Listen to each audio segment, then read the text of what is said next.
नमस्कार, बहुत स्वागत आपका। मैं हूं आपके साथ मनुराज सक्सेना।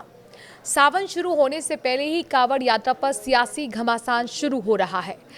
दरअसल सरकार ने यूपी से उत्तराखंड तक कांवड़ यात्रा मार्ग पर मौजूद ढाबों और होटल्स पर पहचान उजागर करने की बात कही है, जिसको लेकर जारी सियासत के बीच समाजवादी पार्टी के पूर्व सांसद एसटी हसन ने ऐसा बयान दे दिया है जिससे विवाद खड़ा हो गया है। एसटी हसन ने कहा है कि कांवड़ यात्रा मार्ग पर दुकानदारों की पहचान करने वाले और पहलगाम हमले के आतंकी में कोई फर्क नहीं है। तो वहीं इंडियन मुस्लिम लीग के नेता कौसर हयात ने भी कांवड़ यात्रा पर विवादित बयान दे दिया है, जिसके बाद राजनीति गर्मा गई है। कांवड़ यात्रा के दौरान ढाबों के नेम प्लेट पर जारी सियासत थमने का अब नाम नहीं ले रही है। अब समाजवादी पार्टी के एसटी हसन ने जो बयान दिया है, उसने नया विवाद खड़ा कर दिया है। दरअसल समाजवादी पार्टी के नेता को पहलगाम हमले के आतंकी और नेम प्लेट चेक करने वाले दोनों एक जैसे लगते हैं। एसटी हसन का कहना है कि इनमें और उन आतंकवादियों में कोई फर्क है जिन्होंने धर्म पूछकर पहलगाम में गोलियां चलाई हैं। एक और समाजवादी पार्टी के एसटी हसन तो दूसरी ओर इंडियन मुस्लिम लीग के नेता कौसर हयात ने भी विवादित बयान देकर मामले को और भी गरमा दिया है। कौसर हयात का कहना है कि सरकार केवल मांस की दुकानें बंद करवा रही है, शराब की क्यों नहीं? शराब पीकर ही हुड़दंग किया जाता है। उन्होंने कहा कि जो कांवड़ यात्रा में निकलेंगे वो हमसे भी ज्यादा मांस खाते हैं। उधर एआईएमआईएम चीफ असदुद्दीन ओवैसी भी नेम प्लेट विवाद पर मुखर हो गए हैं। मुजफ्फरनगर की घटना का जिक्र कर ओवैसी ने कहा कि ये गंदगी फैला रहे हैं। आधार कार्ड देखने वाले ये लोग कौन हैं? हालांकि यूपी और उत्तराखंड में कांवड़ यात्रा की तैयारी चल रही है, लेकिन सावन से पहले रास्ते में पड़ने वाले ढाबों के नाम बताने पर घमासान मचा हुआ है। और इसी बीच समाजवादी पार्टी के नेता एसटी हसन और कौसर हयात के बयान ने इस मामले को और तूल दे दिया है। एसपी नेता एसटी हसन और मुस्लिम लीग के उपाध्यक्ष कौसर हयात के बयान पर बीजेपी और आरएलडी ने निशाना साधा है।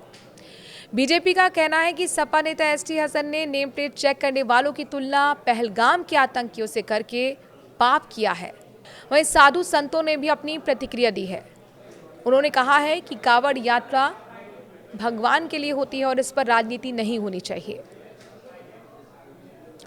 आखिरकार कांवड़ यात्रा पर जो ये सियासी बवाल मचा हुआ है, एसटी हसन ने जो विवादित बयान दिया है, जो तुलना यहाँ पर पहलगाम हमले से मुजफ्फरनगर मामले की कर दी है, आपको क्या लगता है? क्या वाकई ऐसी तुलना गलत है या फिर एसटी हसन सच बोल रहे हैं?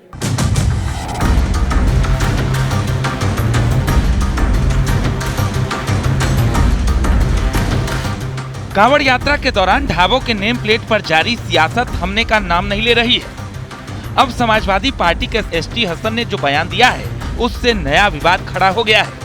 अब समाजवादी पार्टी के एसटी हसन ने पहलगाम हमले के आतंकी और नेम प्लेट चेक करने वाले दोनों एक जैसे लगते हैं। एसटी हसन का कहना है कि इनमें और उन आतंकवादियों में कोई फर्क नहीं है जिन्होंने धर्म पूछकर पहलगाम में गोलियां चलाई। धर्म की आड़ में धार्मिक ब्लैकमेल करके ये सब हरकतें कर रहे हैं।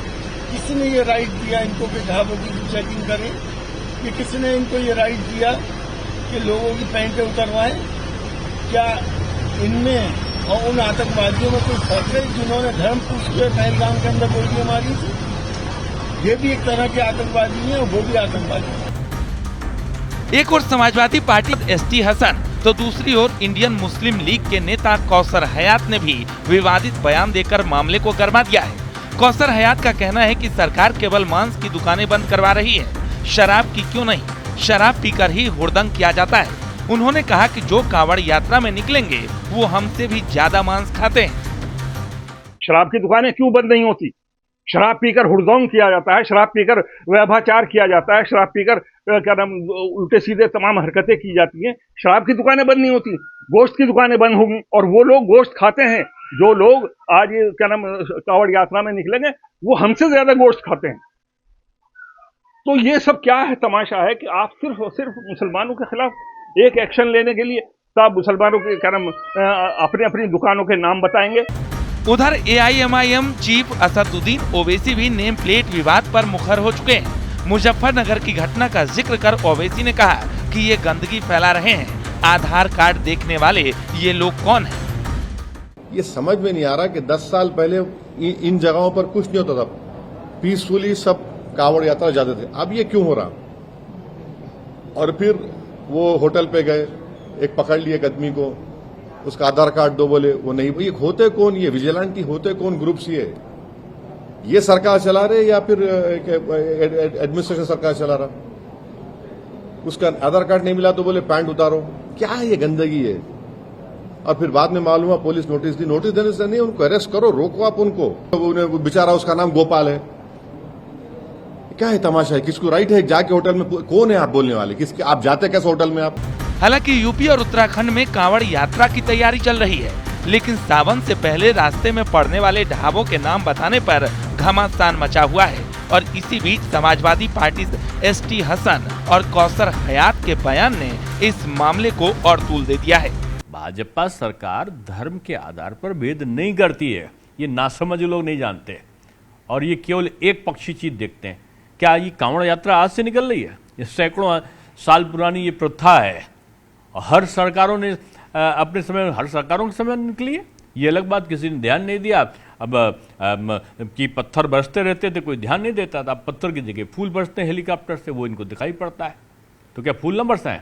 ये चाहते हैं पत्थर बरसे। पत्थर बरसाने वाले हाथ अब सुरक्षित नहीं रहने वाले। हमें जानकारी है, मैंने बताया, हर धर्म हर जाति के लोग श्रद्धालुओं का, कावड़ियों का स्वागत करते हैं। और क्योंकि 15 दिन संख्या बहुत ज़्यादा होती है, हाईवे पर रश होता है, उन्हीं को देखते हुए बहुत से प्रतिष्ठान बंद भी अपने आप जो हैं कर दिए जाते हैं। तो और वही लोग जिनके प्रतिष्ठान है वही शिविर लगा के हमारे कावड़ियों का स्वागत करने का काम करते हैं। तो इस पे राजनीति करने की ज़रूरत नहीं है, ये सैकड़ों साल से चलता आया है। इस साल भी संपन्न खुशहाली के साथ होगा। दुर्भाग्य से ये व्यवस्था समाजवादी पार्टी को पच नहीं रही है। अब उसकी तुलना पहलगाम के आतंकवादियों से करने का पाप किया है एसटी हसन ने। पहले अखिलेश यादव पहलगाम में शहीद कानपुर निवासी शुभम द्विवेदी के घर जाने से मना कर देते हैं। अब पहलगाम के आतंकवादियों की तुलना स्थानीय स्तर पर करके कहीं न कहीं समाजवादी पार्टी पहलगाम के आतंकियों को एक पनाह देने की कोशिश कर रही है। इतने लंबे समय से सरकार में, इसलिए कोई जवाब नहीं है क्या किया उन्होंने, क्या कर रहे हैं। इसलिए लगातार ऐसे जो धार्मिक आयोजन होते हैं उनमें अपनी मानसिकता के हिसाब से विभाजन पैदा करके विवाद पैदा करने की कोशिश की जाती है, जबकि सरकार की जिम्मेदारी है कि हर धर्म के कार्यक्रम को, आयोजन को अच्छी तरह से सुव्यवस्थित तरीके से उस धर्म के वरिष्ठ और सम्मानित लोगों के और जिम्मेदार लोगों की राय मशवरा लेके अच्छे से संपन्न कराना चाहिए। एक धर्म के लिए सरकारें काम कर रही हैं। सरकारें तो सबकी होती हैं, हिंदू, मुस्लिम, सिख, ईसाई सबकी सरकारें होती हैं, लेकिन कहीं ना कहीं कावड़ यात्रा के नाम पर और कभी मुसलमानों की बकरीद के नाम पर इस तरह के नफरत आमेज फरमान जारी करना सरकारों की तरफ से ये दुर्भाग्यपूर्ण है।